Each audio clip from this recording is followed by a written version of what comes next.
In the infinite quiet of the cosmos, every star is a whisper and every planet a secret. Right now, at this very moment, humanity's first radio signals from a century ago have traveled over 200 light-years into space. They've swept past hundreds of star systems. And if anyone out there was listening, they now know exactly where we are. What we thought was a message of peace might have been a death sentence. Because there's a theory, chilling in its logic, that explains why the universe is so silent. It's called the dark forest theory. And if it's true, every civilization that reveals itself is hunted. Imagine the galaxy not as an empty canvas, but as a forest at midnight. Every civilization is a hunter, moving silently between the trees, holding its breath in the darkness. The moment you make a sound, the moment you light a fire, every other hunter knows exactly where you are. And in a universe where resources are finite and intentions unknowable, the safest move is always to strike first. We've been shouting into this forest for over a century. Our radio waves, our television broadcasts, our radar signals, all of it radiating outward at the speed of light like a beacon in the dark. We thought we were reaching out in friendship. But what if we were actually painting a target on our world? Tonight, we descend into the dark forest. We'll explore why the silence of the cosmos might not be emptiness, but fear. Why every advanced civilization might be hiding. And why our own survival might depend on learning to be quiet before something out there decides we're too loud. If you love stories that merge science with wonder, consider subscribing. Your support helps us explore these cosmic mysteries together. Let your breathing slow. Let your body settle. There's nothing to fear tonight, only wonder. As we drift through this story, let the darkness of space become the darkness of sleep. And let the silence of the universe become your own peaceful quiet. Let's begin our journey into the dark forest. For over half a century, humanity has listened to the sky, expecting company. The SETI dishes turn endlessly toward the stars, vast metal ears tilted toward infinity. But all we receive is a sea of static. No songs, no messages, just silence so complete it feels intentional. Each night, great parabolic dishes scattered across deserts and mountaintops listen to the oldest music in the universe. The hum of hydrogen atoms, the pulse of quasars, the faint crackle of cosmic background radiation, the afterglow of creation itself. Among all this noise, scientists search for one pattern that doesn't belong. A whisper shaped by intelligence. A signal that says, we are here too. But the static never changes. The cosmos remains silent, indifferent, endless. This silence is not what we expected. When we first turned our instruments toward the stars, optimism filled the air. The Drake equation seemed to promise countless civilizations scattered throughout the galaxy, each one shining with the fire of thought. Surely, we reasoned, someone out there must be trying to communicate. But decades passed. We built bigger telescopes, more sensitive receivers, faster computers. Still nothing. The universe refused to speak. Some call it the Great Silence. Others call it the Eerie Void. It is not merely the absence of sound. It's the presence of uncertainty. The kind of silence that makes you question whether you're truly alone or being quietly watched. Let that settle as you drift. The silence pressing through the headphones of astronomers. The low hiss of cosmic radiation punctuated only by the occasional burst from a distant pulsar. Every astronomer who listens long enough begins to sense the same unease. The quiet is too perfect, too uniform, too complete to be chance. It's easy to forget that we ourselves have been speaking into that void for over a century. Every radio transmission, every TV broadcast, every radar ping from a distant satellite, all of it radiates outward at the speed of light, forming an ever-expanding bubble of human noise. To any listener within 100 light-years, Earth would be a faint but unmistakable beacon of artificial sound. And yet, no one has replied. Perhaps no one can hear us. Perhaps civilizations are too rare or too far apart, or live for too brief a moment before their own voices fade. Or perhaps they choose not to answer. Maybe they hear our signals, study them, and turn away. Because in a universe where survival may depend on silence, responding could be an act of self-destruction. The silence is more than scientific mystery. It's existential poetry. It forces us to confront the possibility that intelligence is both a gift and a curse. That consciousness itself may be a fleeting spark, destined to burn quietly and vanish before another can see its light. As you rest now, imagine that silence. The vast empty spaces between stars. The endless night where nothing speaks. And ask yourself, is it truly empty? Or is something out there, listening as carefully as we are, too afraid to answer back? If the universe is ancient and vast, and intelligent life inevitable, then where is everyone? This single question, posed by Enrico Fermi over lunch in the 1950s, remains the most haunting in all of science. It's a deceptively simple question, asked casually between bites of lunch. Yet it splits the cosmos open. Fermi looked up from his calculations, surrounded by colleagues who had just been discussing UFOs and interstellar travel, and asked the question that would echo through generations of scientists. If there are billions of stars older than our sun, why hasn't anyone visited us? By all logic, the galaxy should be overflowing with civilizations. The Milky Way is over 13 billion years old. There has been more than enough time for intelligent life to evolve, expand, and colonize every star system many times over. Even if a single civilization developed the ability to travel between the stars, it could spread across the galaxy in just a few million years. A blink in cosmic time. Yet we see no evidence of them. No signals, no probes, no visitors. Nothing. This contradiction, the high probability of extraterrestrial life versus the total lack of evidence, is the heart of what we now call the Fermi paradox. It is both a scientific puzzle and a philosophical mirror, reflecting our own fears, hopes, and assumptions about existence itself. Over the decades, countless explanations have been proposed. Some argue that life is extraordinarily rare, a cosmic fluke that may have happened only once. Others believe civilizations destroy themselves before they can reach the stars, consumed by war, technology, or apathy. Perhaps the great filter stands between us and them, a hidden barrier that almost no species can cross. But there are stranger possibilities. Maybe advanced life is everywhere, but we're simply not looking correctly. Maybe their technology is beyond our comprehension, or so subtle that it blends with natural phenomena. And yet, beneath all these theories lies a deeper, quieter implication. Maybe the silence isn't a mystery to be solved, but a warning to be understood. In a universe that rewards caution, perhaps the first species to reveal itself becomes the first to vanish. Let that thought rest with you as you drift deeper. Fermi's question lingers because it forces us to confront both our insignificance and our vulnerability. It reminds us that we may not be early explorers, but late survivors. That the galaxy might already be littered with the ruins of those who spoke too soon. Even now, every new exoplanet we discover feels like a potential answer. Each world, glowing faintly in the cold dark, could hold the remnants of a civilization that once looked at its own sky and wondered the same thing. Where is everyone? Maybe they're gone. Maybe they're hiding.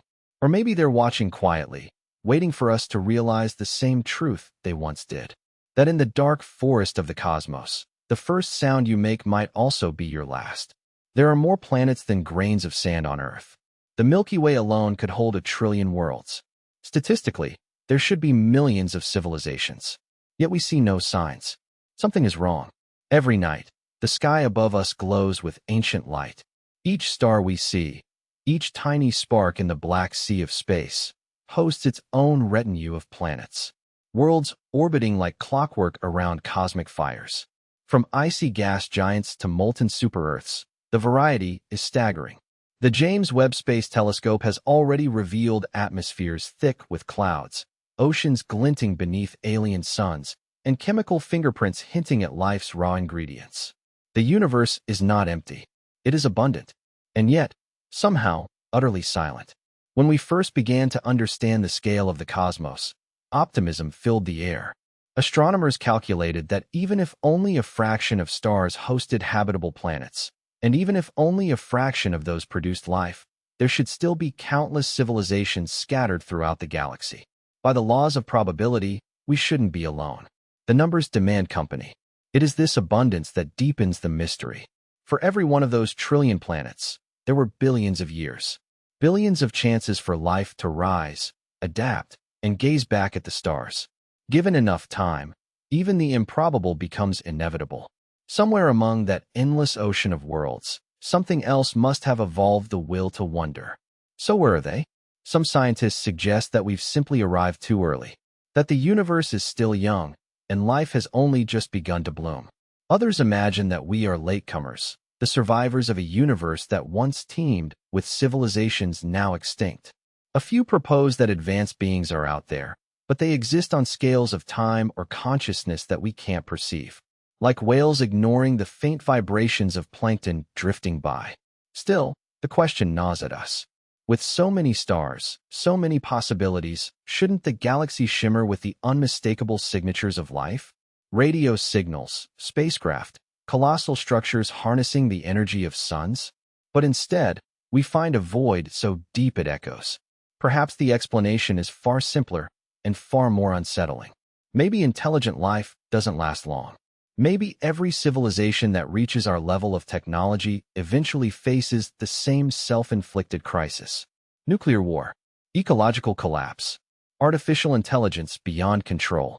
Perhaps the very tools that allow a species to broadcast its existence also sow the seeds of its destruction. As you rest, let this truth settle gently. The numbers promise a crowded cosmos, yet our telescopes find only emptiness. Each new discovery of an exoplanet, each world potentially like ours, doesn't comfort us anymore. It amplifies the paradox. Every planet that could harbor life reminds us that life should be everywhere. And if it isn't, something must be erasing it. We stand on a living world, surrounded by an ocean of dead ones. The possibilities are endless, but so are the dangers. Somewhere in that staggering abundance lies the truth of why the universe feels so still. Maybe it's not that we're alone. Maybe it's that every other voice has already gone quiet. For over 60 years, humanity has attempted to answer this riddle through an organized, scientific search. The search for extraterrestrial intelligence, known as SETI, represents one of the most ambitious endeavors in human history, scanning the skies for a signal, a whisper, any sign that we are not alone. On April 8, 1960, astronomer Frank Drake pointed the 26-meter radio telescope at Green Bank, West Virginia, toward two nearby sun-like stars, Tau Ceti and Epsilon Eridani. He called it Project Ozma, after the princess in Frank Baum's Oz books.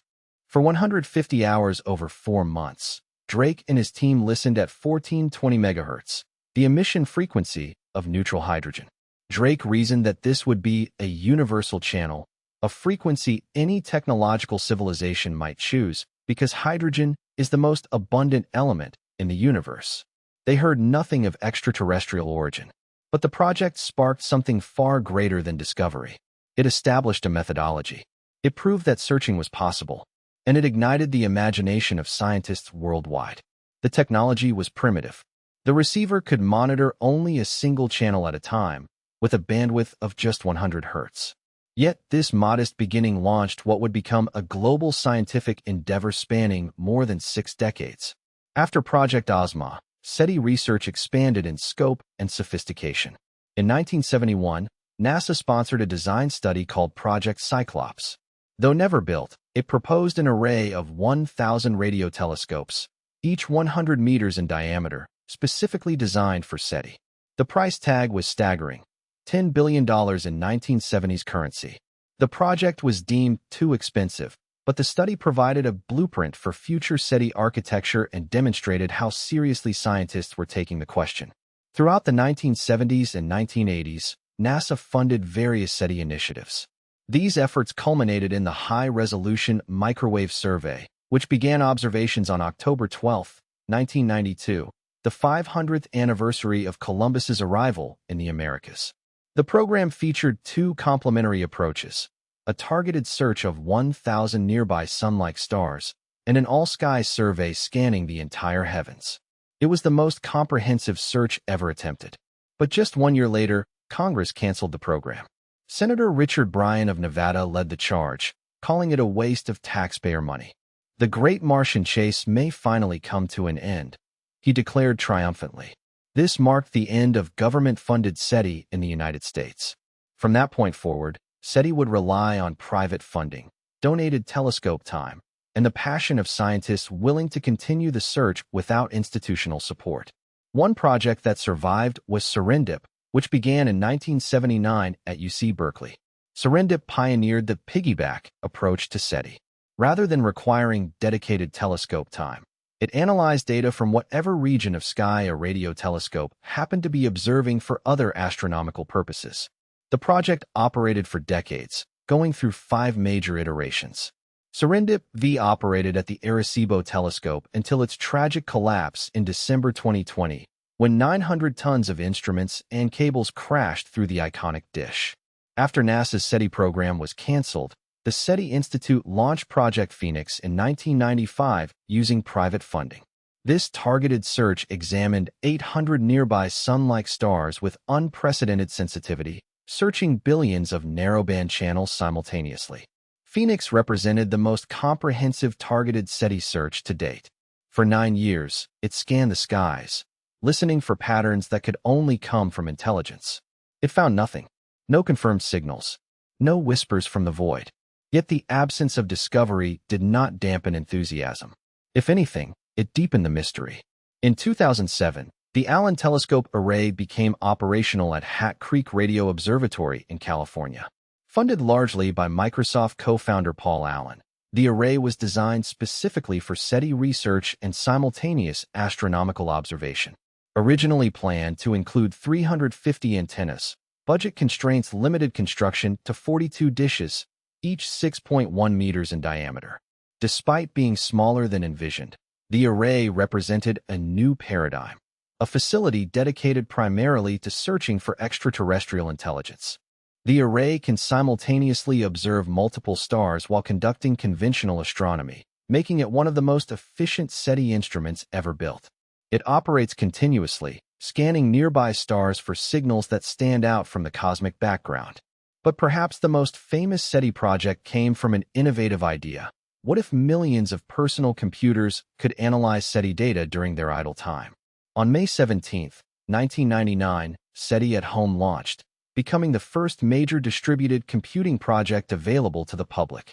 Users downloaded a screensaver that processed chunks of data recorded by the Arecibo radio telescope. The program analyzed narrowband signals that might indicate artificial origin, breaking radio signals into billions of small frequency channels and searching for patterns across time. The idea was simple but revolutionary. Harness the combined processing power of home computers around the world. At its peak, more than 5 million users in 226 countries participated. Together, they created the equivalent of one of the world's most powerful supercomputers, all dedicated to answering one question. Is anyone out there? For 2 decades, SETI at Home participants analyzed over 1 billion work units, representing countless hours of telescope observation time. The project processed data near 1420 MHz, that same frequency Drake had chosen decades earlier.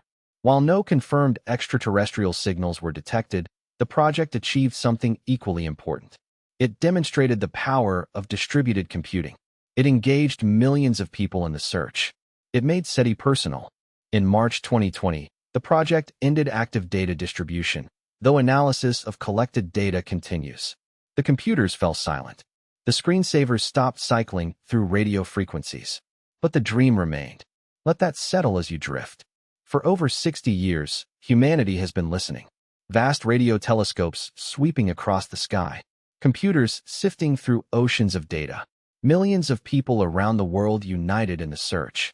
And in all that time, all that effort, all those countless hours of observation, nothing. The silence persists. The cosmic static continues unbroken. And every new search that comes back empty makes the question more urgent. Where is everyone? Perhaps they are simply too far away. Perhaps their signals are too faint. Perhaps they broadcast on frequencies we haven't thought to check, or use technologies we haven't imagined. Or perhaps they are hiding, listening, just as we are, too afraid to speak. In 2015, a new initiative was announced that would dwarf all previous SETI efforts. Breakthrough Listen, funded by Russian billionaire Yuri Milner with $100 million over 10 years, represents the most comprehensive search for extraterrestrial intelligence ever undertaken. The project uses some of the world's most powerful telescopes, the 100-meter Green Bank Telescope in West Virginia, the 64-meter Parkes Telescope in Australia, and the Meerkat Array in South Africa. Together, They can scan the entire sky with sensitivity far exceeding anything attempted before. Breakthrough Listen surveys 1 million nearby stars, the entire galactic plane, and 100 nearby galaxies. It searches across billions of radio channels simultaneously, covering frequencies from 1 to 10 gigahertz. The project also searches for optical laser pulses, brief flashes of light that might be deliberate signals from technological civilizations. It's based on the idea that an advanced society might use powerful lasers to communicate across interstellar distances. Every night, these telescopes collect terabytes of data. Algorithms search for patterns, narrowband signals that drift in frequency due to the Doppler effect, pulses that repeat with mathematical precision, anomalies that can't be explained by natural phenomena. The data is made publicly available, allowing scientists and enthusiasts worldwide to conduct their own analyses. It's SETI on an unprecedented scale, with unprecedented sensitivity. And yet, as of now, Breakthrough Listen has detected nothing confirmed as extraterrestrial. There have been candidates, signals that looked promising at first, but each one, upon further investigation, has been explained by human technology or natural astrophysical processes. The most famous candidate was BLC-1, detected in 2019, a narrowband radio signal that appeared to come from the direction of Proxima Centauri, the nearest star system to our Sun. For months, scientists analyzed it carefully, ruling out satellites, aircraft, and known sources of interference. But eventually, they traced it to human radio interference. Another false alarm. Another echo of ourselves mistaken for a voice from beyond. This is the pattern that has repeated throughout SETI's history. Moments of excitement followed by disappointment. Signals that seem artificial at first, but turn out to be us. We are so desperate to hear another voice that we mistake our own echoes for replies. Breakthrough Listen continues its work, night after night, telescope after telescope. The surveys grow more comprehensive. The sensitivity increases. The frequency coverage expands. But the result remains the same: silence. Some argue that we simply haven't searched long enough or thoroughly enough. That the universe is vast and we've barely scratched the surface. That finding another civilization is like searching for a single grain of sand on all the beaches of Earth. Others wonder if the silence itself is the answer. Not because no one is there, but because everyone who survived learned to be quiet. Let this settle with you as you drift deeper. We have listened for 60 years. We have searched 1,000 stars. We have analyzed trillions of radio frequencies. And we have heard nothing. Not a whisper. Not a song. Not even an accidental leak of radiation from an alien civilization's everyday technology. Just silence. Perfect, unbroken, cosmic silence. Maybe we are the first. Maybe we are the last. Maybe we are the only ones foolish enough to announce our presence. Or maybe everyone else learned the same lesson long ago. In a dark forest, the first to make a sound is the first to die. Somewhere between the spark of life and the rise of intelligence, most civilizations vanish. The great filter is not a wall. It's a silent culling. And we don't yet know if it's behind us or ahead. Imagine the history of the universe as a vast river, flowing for nearly 14 billion years. Along its course, there are countless eddies, worlds where life could have emerged. But for reasons we don't fully understand, the river runs quiet. Somewhere along the stream of evolution, most branches end abruptly. Civilizations do not persist. They vanish before their voices can reach the stars. The great filter is the most chilling explanation for the Fermi paradox. It suggests that while life may be common, intelligent life, technological, spacefaring life, is extraordinarily rare, because something almost always destroys it before it matures. It could be a cosmic inevitability, an evolutionary bottleneck that very few ever survive. Perhaps the filter lies behind us. Maybe life's origin itself, the leap from chemistry to biology, is so improbable that it has only happened once. In that case, we are the miracle, the lone voice in an otherwise lifeless galaxy. But there's another possibility, one that keeps astronomers awake at night. Maybe the filter is still ahead of us. Maybe every civilization that reaches our level of technology eventually triggers its own extinction. Nuclear fire, engineered pandemics, artificial intelligence run amok, environmental collapse. The list is long, and each item terrifyingly plausible. Let this weight rest lightly as you drift. It's a sobering thought that the silence of the stars may be the universe's graveyard, a memorial to those who came before us and failed. Worlds that once glowed with cities and signals, now dark and silent. Their oceans boiling or frozen under skies that will never see another sunrise. The great filter doesn't announce itself. It doesn't roar or warn. It happens quietly, as civilizations reach a tipping point where intelligence becomes power, and power becomes fragility. One wrong choice, one runaway technology, one act of desperation, and the lights go out forever. And yet, the very fact that we're here, listening and wondering, might mean something extraordinary. It might mean we've already passed through it. Maybe the great filter was the leap from single-celled life to multicellular organisms, or from instinct to thought. Perhaps consciousness itself is the rarest miracle, and we've already crossed the hardest barrier. Still, we can't be sure. Every breakthrough humanity achieves, nuclear energy, genetic engineering, artificial intelligence, could be the step that leads us closer to survival, or to the same oblivion that claimed countless others.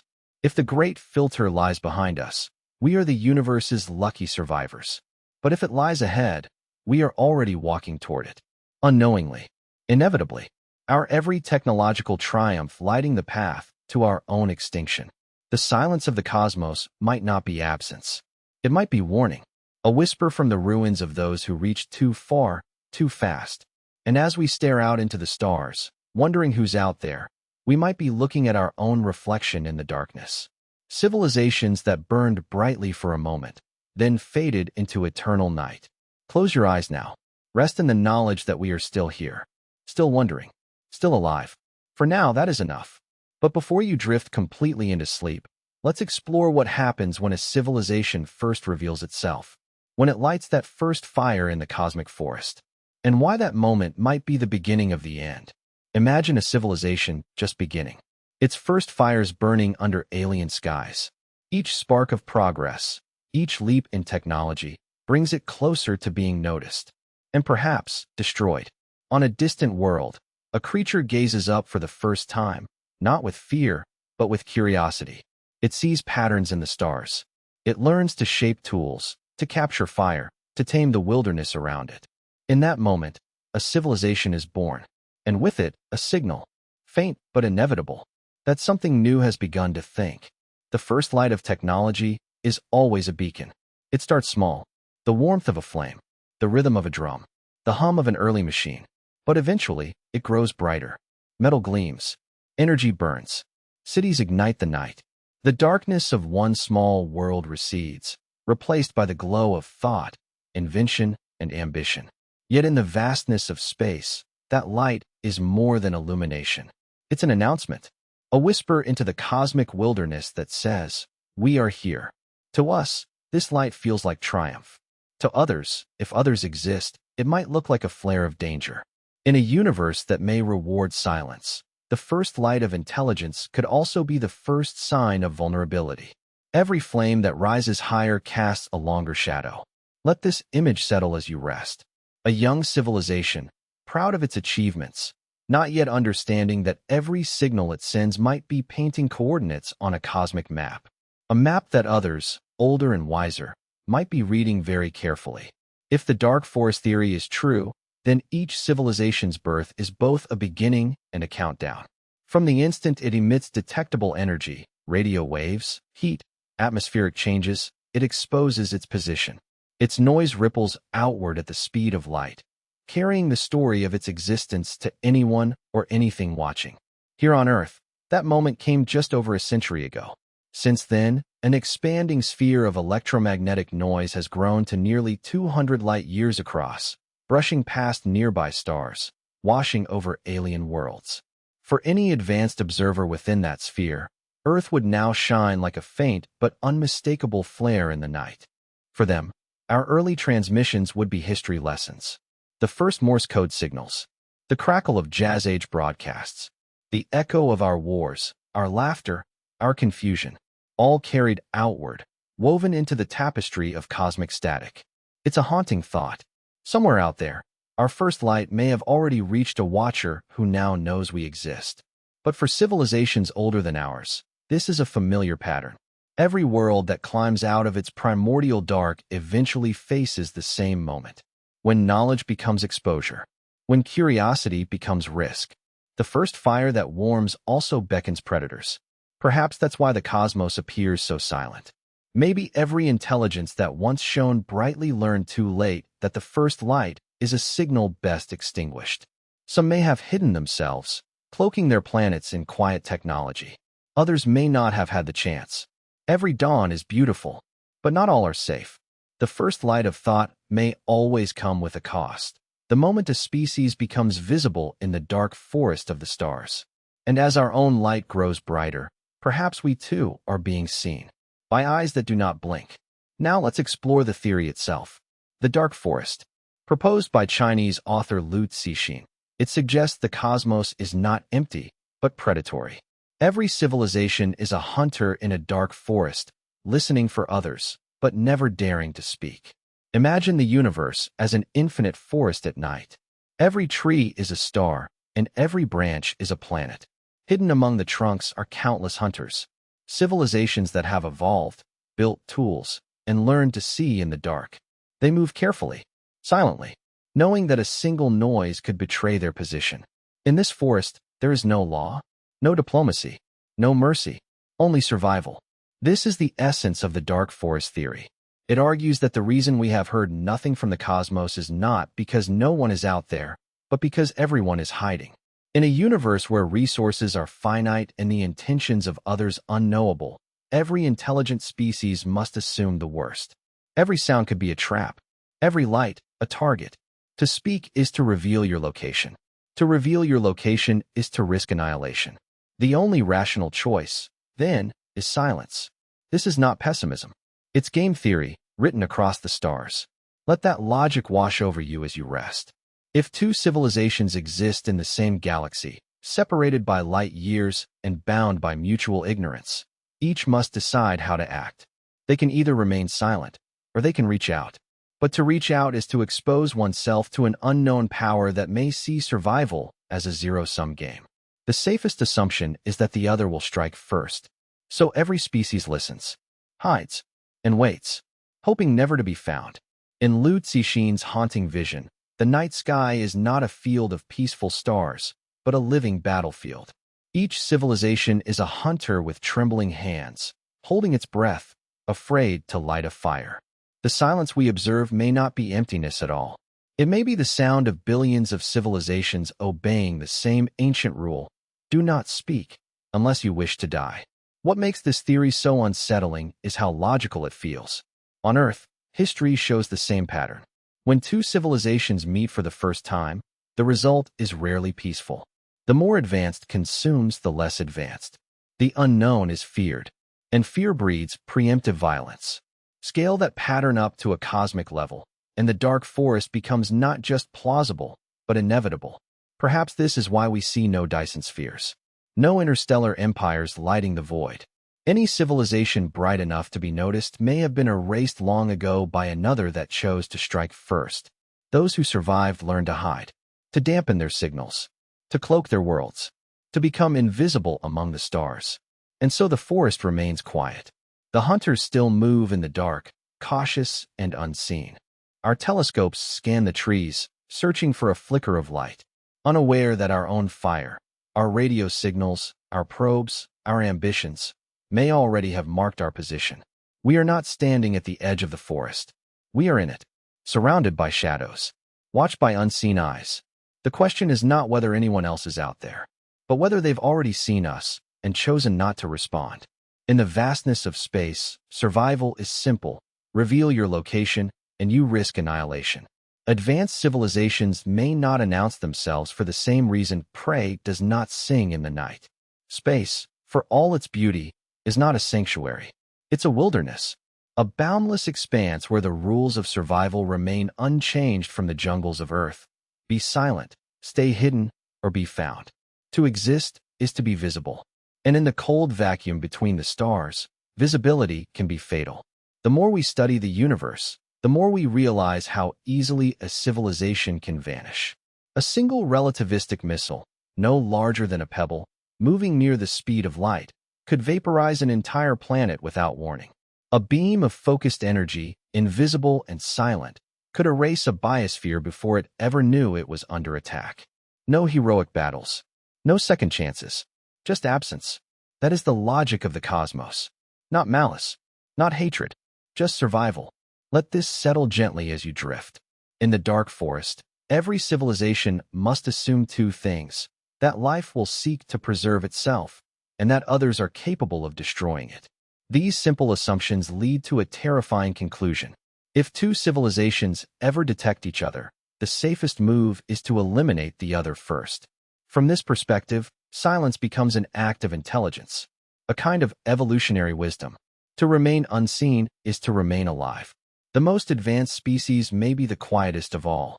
Their technology devoted not to exploration, but concealment, bending light, masking heat, minimizing every whisper of energy that could give away their position. Our telescopes search for bright beacons, colossal engineering feats, glowing alien megastructures. But perhaps that's why we find nothing. Maybe the true masters of the galaxy are those who learned the one rule that guarantees survival: do not shine. When we imagine alien life, we often picture it as curious, benevolent, reaching out with open hands. But evolution doesn't reward optimism. It rewards caution. A civilization that believes all others are friendly won't last long in a universe that might not be. On Earth, every ecosystem tells the same story. In the ocean's depths, the brightest creatures are often the bait. In the savannah, the loudest call attracts predators. The most successful survivors are the quiet ones, the invisible ones, those who blend into their environment. Now imagine that logic applied not to animals, but to civilizations spanning light years. The pattern doesn't change. It only scales. Perhaps this is why our sky is silent. The silence isn't the absence of life. It's the strategy of life. Every advanced species learns, through experience or catastrophe, that survival means restraint. That the greatest danger is not the darkness itself, but what may already be moving within it. We gaze out at the stars, hoping to find neighbors. But if the dark forest theory is true, then every glittering light above us is not a promise. It's a warning. Somewhere out there, ancient eyes may already be watching, waiting, calculating. And in their silence, we might finally understand the truth, that in a universe filled with predators, the only safe sound is none at all. Every civilization faces the same terrifying logic. You can never know another species' intentions. And in a universe without trust, the safest action is preemptive silence or preemptive strike. This is the cold equation of the cosmos, the one that every intelligent mind must eventually solve. It begins innocently, with curiosity, the desire to know what lies beyond the next world, the next star, the next galaxy. But the more a civilization looks outward, the more it realizes the same dreadful truth. Intelligence is both the rarest and most dangerous thing in the universe. For even if life is common, communication is perilous. Between stars separated by light years, misunderstanding isn't just likely, it's inevitable. There can be no diplomacy, no conversation, no shared language that evolves slowly over time. Every message we send into the dark takes decades, centuries, or millennia to arrive. Every response would come too late. The gulf between us is not only physical, it is temporal, and in that delay lies infinite danger. Let this truth rest with you as you drift deeper. Imagine two civilizations, each separated by 1,000 light years.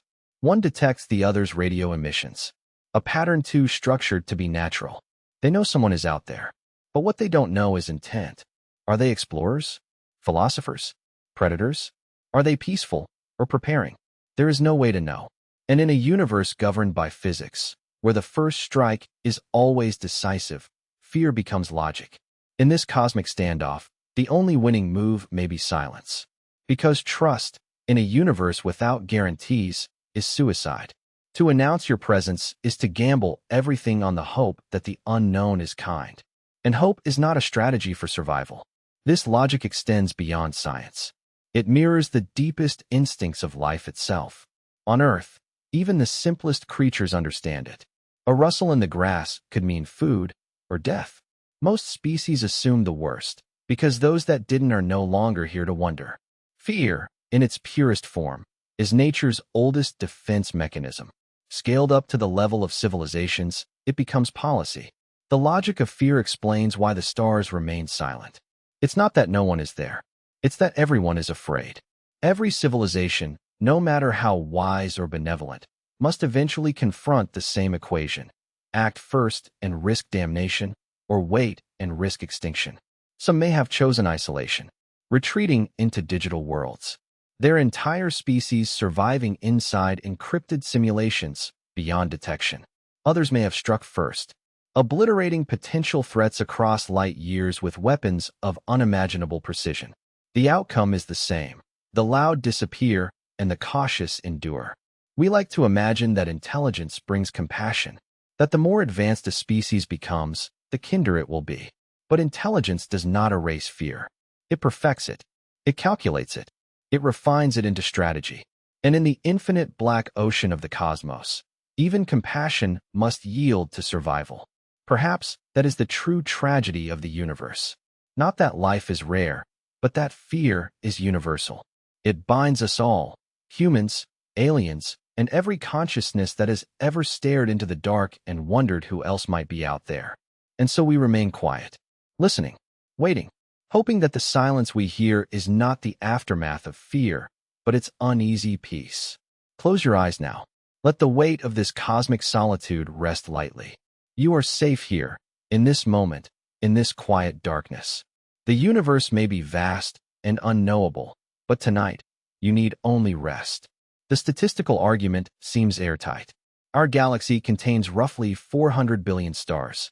Conservative estimates suggest that at least 20% have Earth-like planets in habitable zones.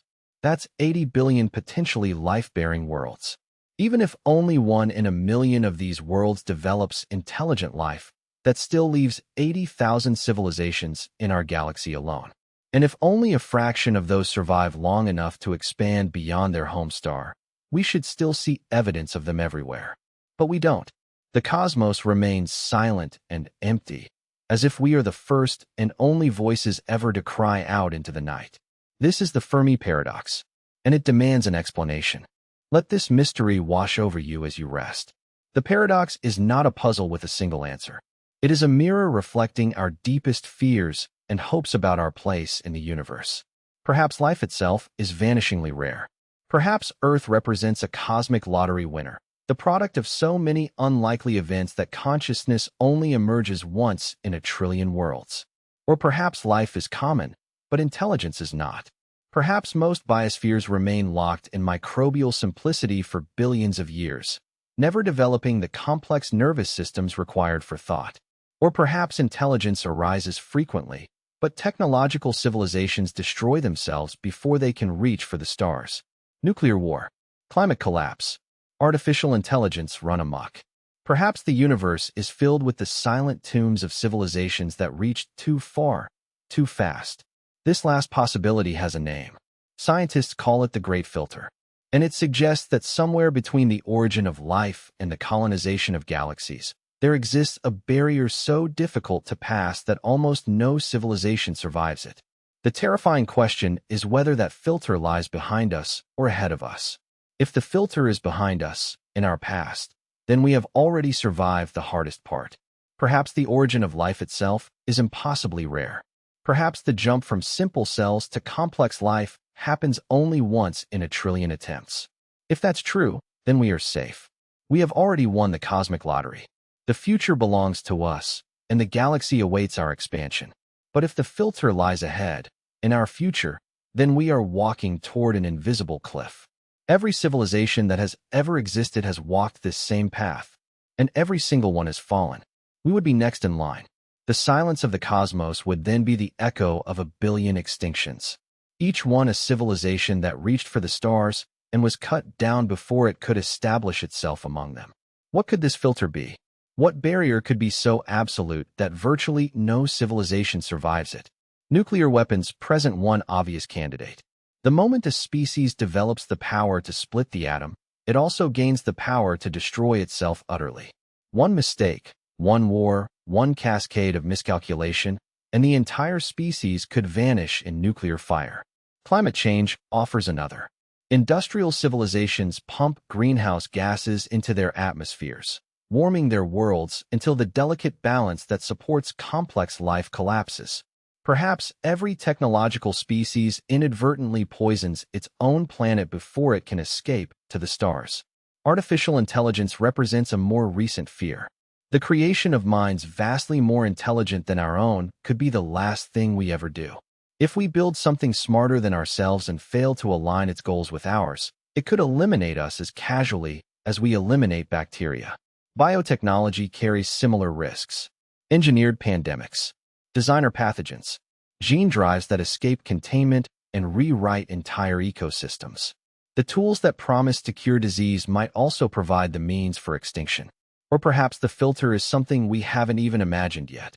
Some technology we will inevitably discover, some threshold we will inevitably cross, that proves fatal to every species that reaches it. The Great Filter suggests that the cosmos is not a garden of thriving civilizations, but a graveyard of failed attempts. And we are walking through that graveyard, blind to the dangers ahead, wondering why we see no one else. But there is another explanation for the silence, one that is both simpler and more terrifying than the Great Filter. What if civilizations do survive? What if intelligence is common and technological species abundant? What if the galaxy is filled with life, but every survivor has learned the same hard lesson, that in a universe without trust, the only safe move is silence? This is where the dark forest theory emerges from the shadows, not as speculation, but as cold logic. Game theory applied to cosmic scales.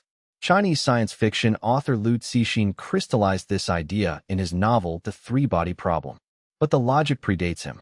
It flows inevitably from a few simple assumptions about the nature of intelligence and survival.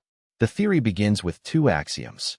First, survival is the primary need of civilization. Second, resources are finite while the potential for expansion is effectively infinite. From these two principles, a terrifying conclusion emerges. In a universe where you cannot know the intentions of others, where communication takes centuries, where any technological advantage could prove decisive, the rational choice is always preemptive strike. Let that settle as you drift deeper into rest. The logic is merciless. There is no room for trust, no basis for cooperation, no possibility of peaceful coexistence between civilizations that cannot verify each other's intentions. Imagine two civilizations, separated by hundreds of light years. One detects the other's radio signals, a clear sign of intelligence, a potential neighbor. But what are their intentions? Are they peaceful explorers or ruthless expansionists? Are they technologically inferior or superior? Will they remain confined to their home system, or will they spread across the galaxy? There is no way to know. And by the time you learn the truth, it might be too late. If they are hostile, waiting to gather more information could mean extinction. If they are more advanced, they might develop technologies that make them invincible. If they expand toward you, they might claim resources you need to survive. The safe move, the logical move, is to eliminate them first, before they become a threat, before they develop weapons you cannot counter, before they discover you. This is not cruelty. It is not evil. It is pure logic. Game theory optimized for survival. In game theory, this scenario is called a prisoner's dilemma. Two parties must choose whether to cooperate or defect, without knowing what the other will choose. If both cooperate, both benefit. If one defects while the other cooperates, the defector gains everything while the cooperator loses everything. If both defect, both lose, but neither loses as catastrophically as the cooperator who trusted. When you cannot communicate, when you cannot verify, when you cannot trust, the rational choice is always to defect, to strike first. Now scale this up to cosmic proportions. Civilizations scattered across the galaxy, separated by light years and centuries of communication delay. Each one faces the same calculation. Trust another civilization and risk extinction if they prove hostile. Strike first and guarantee your own survival, at the cost of destroying a potential neighbor. The mathematics are brutal. The dominant strategy is always to strike first. And if every civilization follows this logic, the galaxy becomes a dark forest. Every intelligence hiding, moving silently, eliminating any other intelligence it detects before that intelligence can detect them in return. The first one to reveal their position dies. The first one to make noise in the darkness draws every hunter's attention. This explains the Great Silence. Not because civilizations are rare, but because the survivors have all learned to hide. The galaxy is not empty. It is full of hidden civilizations, each one holding its breath, watching for any sign of another, ready to eliminate any neighbor that reveals itself. And we, humanity, have been broadcasting our location for over a century. The story of our cosmic voice begins not with intention, but with invention. In 1895, when Guglielmo Marconi sent the first radio transmission across a few hundred meters, he had no idea he was announcing humanity's presence to the galaxy. Those earliest radio waves, weak and primitive, escaped into space. Every transmission since has followed. By the 1920s, commercial radio stations were broadcasting across continents. By the 1930s, television joined the chorus. During World War II, powerful military radar installations swept the skies, their beams radiating into the void. None of it was meant for alien ears. We were talking to ourselves. But in a vacuum, radio waves don't stop. They keep going. Forever. Our first radio transmissions from the late 19th and early 20th centuries have now traveled over 200 light-years from Earth. They have passed hundreds of star systems. Tau Ceti, 12 light-years away. Epsilon Eridani, 10.5 light-years distant. Alpha Centauri, our nearest stellar neighbors at just over 4 light-years. If intelligent life exists around any of these stars, they have been receiving our signals for decades. They know about World War II. They've heard our music, our news broadcasts, our television shows. They know we are here, and we have no idea if they are listening. But our accidental radio leakage is only part of the story. Humanity has also sent deliberate messages into the cosmos, beacons specifically designed to announce our presence and demonstrate our intelligence. The first was the Arecibo message, transmitted on November 16, 1974, from the Arecibo radio telescope in Puerto Rico. It was part of the telescope's rededication ceremony after a major upgrade. The message was simple, 1,679 binary digits, designed to be arranged in a grid 23 columns wide by 73 rows tall. These dimensions were chosen because they are prime numbers, a mathematical concept any technological civilization would understand. When decoded, the message reveals a crude pixel image. Numbers from 1 to 10. The atomic numbers of elements essential to life. Hydrogen, carbon, nitrogen, oxygen, phosphorus. The formulas for the components of DNA. A stick figure representation of a human being. Our population at the time. A diagram of our solar system, with Earth slightly offset to indicate our home. And a representation of the Arecibo telescope itself. It was aimed at the globular cluster M13, located 25,000 light-years away in the constellation Hercules. The cluster contains roughly 300,000 stars densely packed together, a rich potential hunting ground for life. The message will arrive around the year 26,974 AD. If anyone is there to receive it, and if they choose to respond, their reply will reach Earth around the year 51,974 AD. We send a message into the future to be received long after our civilization may have changed beyond recognition or ceased to exist entirely. The Arecibo message was more symbolic than practical. The real announcement of our presence came not from this one-time broadcast, but from decades of continuous radio and television transmission. Yet the message represented something important. Humanity's first deliberate attempt to communicate with extraterrestrial intelligence. But perhaps our most ambitious and poignant messages are the ones carried by two small spacecraft, traveling beyond the edge of our solar system. On September 5, 1977, Voyager 1 launched from Cape Canaveral. 16 days later, Voyager 2 followed. Their primary mission was to explore the outer planets, Jupiter, Saturn, Uranus, and Neptune. But they carried something else, something meant for alien eyes. Attached to each spacecraft is a golden phonograph record, 12 inches in diameter, plated in gold to protect it from cosmic radiation. Etched on the cover are diagrams explaining how to play the record, using universal principles of physics and mathematics. The instructions include a stylus and cartridge assembly diagram. The pulsar map from the Pioneer plaques, showing Earth's location relative to nearby pulsars. and the transition of neutral hydrogen atoms. That same frequency SETI has been monitoring for decades.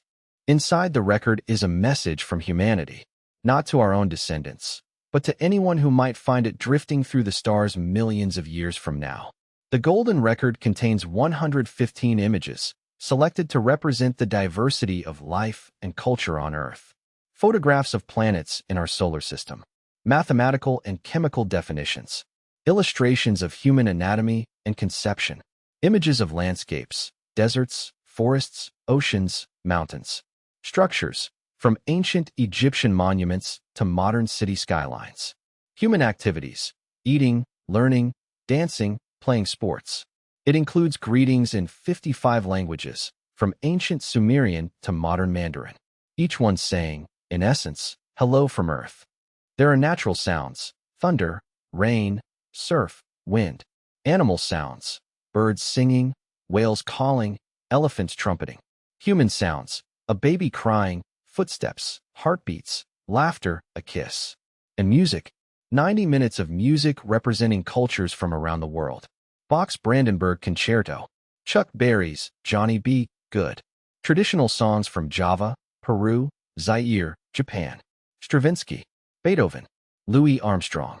Carl Sagan, who chaired the committee that assembled the record's contents, later wrote, "The spacecraft will be encountered and the record played only if there are advanced spacefaring civilizations in interstellar space."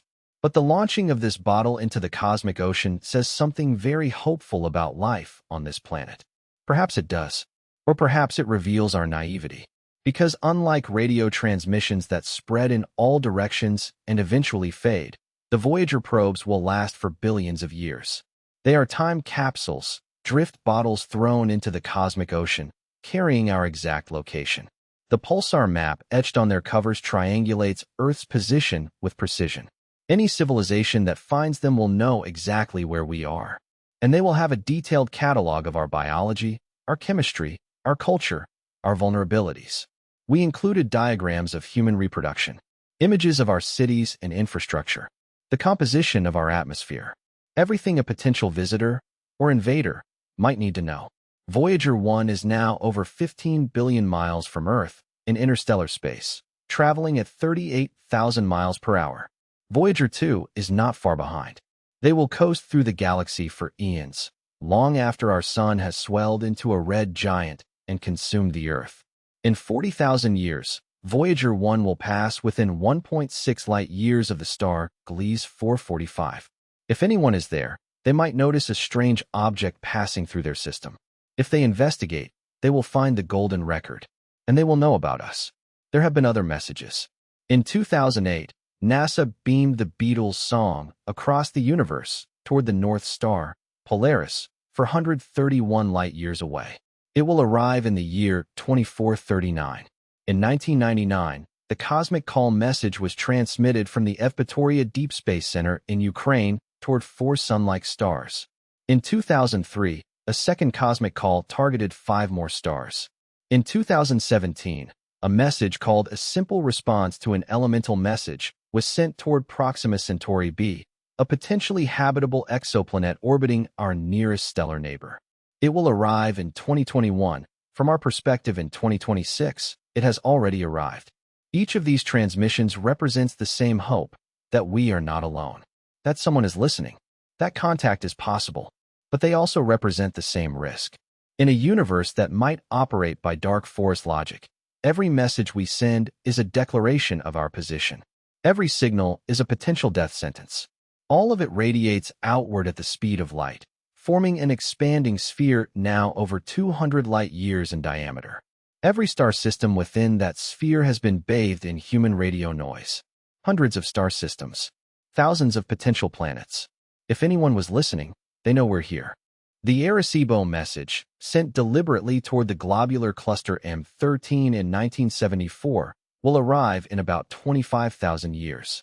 A deliberate announcement of our presence, aimed at a target containing hundreds of thousands of stars. We meant it as a greeting, a message of peace, a demonstration that we are here, we are intelligent, we wish to communicate. But if the dark forest theory is correct, we might have just painted a target on our world. The Voyager Golden records carry even more information.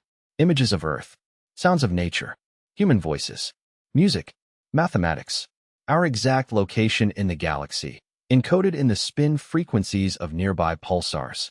We included everything an alien civilization would need to find us, and we launched it into the darkness, hoping someone would answer. Perhaps that was wisdom. Perhaps it was folly. We won't know for centuries, if ever. Because if they are out there, if they heard us, if they are coming, the first sign we receive might not be a message. It might be the end.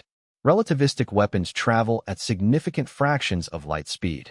A kinetic projectile, nothing more than a chunk of matter, accelerated to 99% of light speed, carries energy equivalent to thousands of nuclear weapons. It requires no exotic technology, just patient acceleration. And when it arrives, traveling nearly as fast as light itself, there is no time to react. The first warning of its approach would be its impact. One moment, we're here. The next, we're not. No diplomacy, no warning, no second chances. Just the cold logic of preemptive elimination. This is what the dark forest theory suggests awaits any civilization that reveals itself. Not contact, not conversation, just silence followed by extinction. Maybe we've been lucky so far. Maybe no one within 200 light years is listening. Maybe they heard us, but dismissed us as too primitive to be worth the effort of elimination. Or maybe they are calculating, watching, waiting to see if we develop technologies that make us a genuine threat before deciding whether we need to be removed. We have no way of knowing. The forest is dark. The hunters are silent. And we have been shouting our presence for 100 years. The question now facing humanity is profound and urgent. What do we do next? Should we stop broadcasting?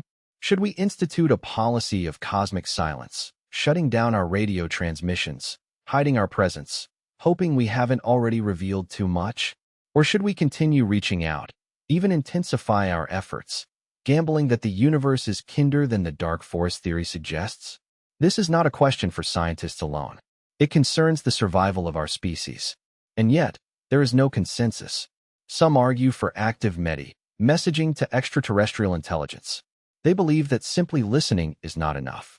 If everyone stays silent, no one will ever make contact. Someone must take the first step, must be brave enough to reach out, must trust that intelligence leads to cooperation rather than conflict. They point out that we have already been broadcasting for over a century. The damage, if there is damage, is already done. Our radio bubble expands at light speed. There is no calling it back. Silence now would be closing the barn door after the horse has escaped. Better, they argue, to send intentional, powerful, well-crafted messages that demonstrate our intelligence and peaceful intentions. To show that we are worth talking to, not eliminating. Others vehemently disagree. In 2015, a group of scientists and researchers issued a statement warning against active messaging. Among the signatories were notable figures, including several former SETI researchers. Their argument was simple: we don't know what's out there. We don't know how they would respond. And we shouldn't gamble the future of humanity on optimism. They point to history, to the countless examples of what happens when civilizations of different technological levels meet. The Aztecs and the Spanish, indigenous peoples and European colonizers, Aboriginal Australians and British settlers. The pattern is consistent and grim. The less advanced civilization is conquered, exploited, or destroyed, sometimes through malice, sometimes through indifference, often simply through disease or cultural displacement. Now imagine that same dynamic on a cosmic scale, with technology potentially millions of years more advanced than our own. What chance would we have? Even if an alien civilization had no malicious intent, their arrival could be catastrophic. Their biology alone might carry pathogens we have no immunity to, or vice versa, as H.G. Wells imagined in War of the Worlds. Their values, their priorities, their very concept of life might be so alien that communication is impossible. They might not even recognize us as intelligent beings. We could be to them what ants are to us, noticed only when we build colonies where they wish to construct something. The debate is not just scientific, it's philosophical. It forces us to confront fundamental questions about risk, hope, and the nature of intelligence itself. Do we believe that evolution naturally leads to cooperation and compassion? That any civilization capable of interstellar travel must have overcome the primitive instincts of violence and territoriality? Or do we believe that survival, at every scale, is fundamentally competitive? That the universe is a Darwinian arena where the strong persist and the weak vanish? These beliefs shape not just our SETI policies, but our entire worldview. Let that settle as you drift. This is not an academic question. Real decisions are being made right now about whether to continue broadcasting and what messages to send. Some institutions have already transmitted deliberate signals. Others plan to do so in the coming years. And there is no international law, no global consensus, no binding agreement to prevent individuals or organizations from announcing our presence to the cosmos. Anyone with access to a powerful enough transmitter can speak for all of humanity. One person, one message, one decision that could affect billions. This raises another troubling question. Who has the right to decide? Should it be governments? Scientists? International bodies like the United Nations? Should there be a global referendum, asking all of humanity whether we want to make contact? Or is it already too late? Have we already crossed the threshold where silence is no longer an option? The philosopher and SETI researcher Milan Cirkovic has argued that the question of contact represents one of the most important decisions humanity will ever make. More important than any single political election, any economic policy, any technological development. Because this decision concerns not just our generation, but all future generations. Our children, their children, descendants who won't exist for thousands of years. We are making choices today that will echo across millennia, and we are making them with profound ignorance. We don't know if there are civilizations within our radio bubble. We don't know how common intelligence is. We don't know whether contact leads to cooperation or catastrophe. We are navigating in the dark, with incomplete information, gambling the future of our species on theories and hopes. Perhaps the most unsettling aspect of the dark forest theory is not that it might be correct, but that we might never know if it is correct until it's too late. If the theory is right, and we continue broadcasting, the first sign we receive might not be a message. It could be a relativistic weapon, traveling at nearly the speed of light, giving us no warning before impact. One moment, we are here. The next, we are not. No time for regrets. No chance to change course. Just the sudden, final realization that we were wrong. Or perhaps we stop broadcasting. We go silent. We hide. And we survive for millions of years, never knowing if the threat was real or if we denied ourselves the greatest discovery in human history out of unnecessary fear. Both paths carry profound risk. Both require a leap of faith. And there is no way to test which is correct without potentially dooming ourselves. This is the paradox of cosmic communication. To speak is to risk everything. To remain silent is to guarantee continued isolation. What would you choose? If the decision were yours alone, would you shout into the void, hoping for a friend? Or would you hold your breath and hide, hoping the darkness passes you by? There is no right answer. Only consequences we cannot predict. Perhaps the wisest approach is to acknowledge our ignorance, to proceed with caution, to listen far more than we speak, to study every exoplanet, every signal, every scrap of evidence before making irreversible decisions. But even caution has costs. Every year we remain silent is a year we might have made contact. Every signal we don't send is a potential relationship we'll never form, knowledge we'll never gain, future we'll never access. Time is against us in another way as well. The universe operates on scales that dwarf human comprehension. Consider, our entire recorded history, from the first cities of Sumeria to the present day, spans roughly 5,000 years. The universe is 13.8 billion years old, almost 3 million times longer. If the entire history of the universe were compressed into a single year, with the Big Bang occurring on January 1st, humanity would appear at 11:59 and 59 seconds p.m. on December 31st. We have existed for less than a second of cosmic time. Stars live for billions of years. Galaxies collide over millions of years. Even light, traveling at the fastest possible speed, takes centuries or millennia to cross the distances between civilizations. Any message we send to a star 100 light-years away won't arrive for a century. A response won't reach us for another century. A single exchange of hello would take 200 years. By the time we receive a reply, the governments that sent the original message might have fallen. The languages might have evolved. The people who initiated contact would be long dead, their great-great-grandchildren receiving the answer. This is the tyranny of distance. Even if civilizations want to communicate, the universe makes it nearly impossible. We are like ships passing in a vast ocean at night, our lanterns visible for only a moment before we drift apart again. And this assumes both civilizations exist at the same time, which is far from guaranteed. A civilization might arise, thrive for 1,000,000 years, send out signals, and vanish long before their radio waves reach the nearest intelligence. We could be listening to empty houses, receiving transmissions from worlds that died millennia ago. Or we might be too early. Perhaps we are among the first civilizations to arise in the universe, the first to look up and wonder, the first to search the cosmos and find only silence because no one else has evolved yet. Give it another 1,000,000,000 years, and the galaxy might be teeming with life. But right now, in this moment, we might be genuinely alone. The philosopher and physicist Enrico Fermi understood this temporal problem. When he asked, "Where is everyone?" part of the answer might simply be they haven't happened yet. Or they happened long ago, and we're seeing the universe after the party ended, wandering through a gallery of extinct civilizations, their voices silenced by time. This adds another layer to the dark forest theory.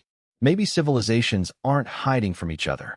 Maybe they're just missing each other, ships in the night, broadcasting into the void long before or long after anyone is there to listen. Let that settle with you now. We exist for a heartbeat, a spark in the infinite dark. And whether we meet anyone else depends not just on distance, but on timing. We could be the first. We could be the last. We could be perfectly alone or surrounded by others who are simply too far away in space or time to ever know we exist. Should we stop? Should humanity institute a policy of cosmic silence, shutting down our broadcasts, hiding our presence, hoping we haven't already revealed too much? Or should we continue reaching out, gambling that the universe is kinder than the dark forest theory suggests, that cooperation is possible, that we can find friends among the stars? These are not easy questions. They carry the weight of species survival. Get it wrong, and we might doom ourselves. Get it right, and we might secure our future among the stars. Perhaps the truth lies somewhere between the extremes. Perhaps some civilizations follow the logic of the dark forest, while others risk cooperation. Perhaps the galaxy is divided between hunters and hiders, predators and prey, with no way to know which category any given civilization falls into until it's too late. Or perhaps the dark forest theory is wrong. Perhaps intelligence inevitably leads to compassion. Perhaps any civilization advanced enough to travel between stars has also evolved beyond the primitive logic of preemptive violence. But hope is not a strategy. And in a universe where we cannot verify intentions, where communication is measured in centuries, where the first strike is always decisive, caution might be the only wisdom. The cosmos remains silent. Whether that silence represents absence or fear, we cannot know. Whether we should break that silence or join it, we cannot agree. What we do know is this: we are here. We exist. We think. We wonder. And we have announced our presence to anyone willing to listen. Now we wait, in the dark forest of the cosmos, hoping we have not just revealed ourselves to something that cannot afford to let us survive. Close your eyes now. Let the weight of cosmic uncertainty become the weight of peaceful sleep. You are safe here, tonight, in this moment. The dark forest waits outside our world. But within your rest, there is only quiet, only darkness, only peace. Perhaps tomorrow we will receive an answer from the stars. Perhaps that answer will be kind. Perhaps it will be hostile. Perhaps it will never come at all. But tonight, you need only rest. The universe is vast and patient. Whatever comes, comes slowly. Whatever answers wait among the stars, they can wait while you sleep. The dark forest is silent. And in that silence, find your own peace. Good night.